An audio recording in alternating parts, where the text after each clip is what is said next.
The lazy donkey एक दफा का जिक्र है कि एक छोटे से गांव में एक नमक बेचने वाला आदमी रहता था।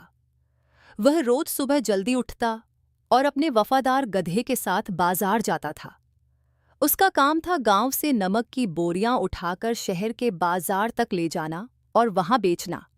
गधा मजबूत था और रोज अपनी पीठ पर भारी बोरियां उठाकर चलता था, लेकिन धीरे धीरे वह काम से थकने लगा। उसे लगने लगा कि रोज इतना भारी बोझ उठाना बहुत मुश्किल काम है। उनके रास्ते में एक छोटी सी नदी भी आती थी, जिसे पार करके ही बाजार पहुंचा जा सकता था। एक दिन जब गधा नदी पार कर रहा था तो उसका पांव फिसल गया और वह पानी में गिर गया।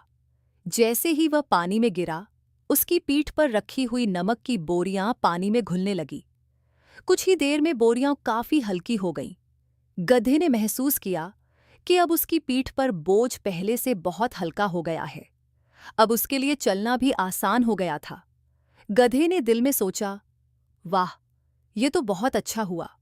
अगर मैं रोज नदी में गिर जाऊं तो मेरा बोझ हल्का हो जाएगा और मुझे ज्यादा मेहनत भी नहीं करनी पड़ेगी।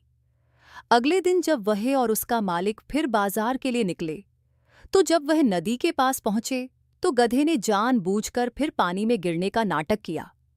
इस बार भी नमक पानी में घुल गया और बोरियां फिर से हल्की हो गईं।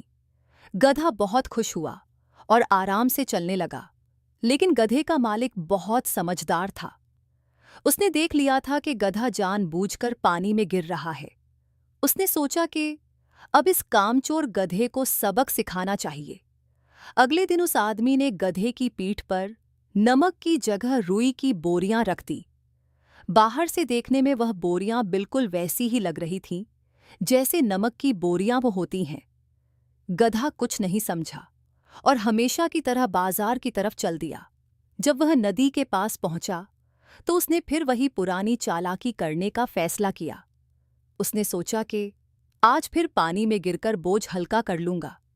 जैसे ही वह पानी में गिरा, रुई ने पानी सोखना शुरू कर दिया। कुछ ही देर में रुई की बोरियां बहुत ज्यादा भारी हो गईं।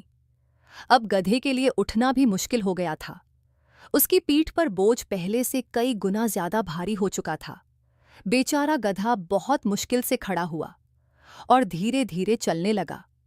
अब उसे समझ आ गया था कि उसकी चालाकी उसी पर भारी पड़ गई है। उस दिन के बाद गधे ने कभी काम से भागने की कोशिश नहीं की। वह ईमानदारी से अपना काम करता और कभी नाटक नहीं करता था। मॉरल: जो लोग काम से बचने के लिए चालाकी करते हैं, अक्सर उन्हें उसका नुकसान उठाना पड़ता है।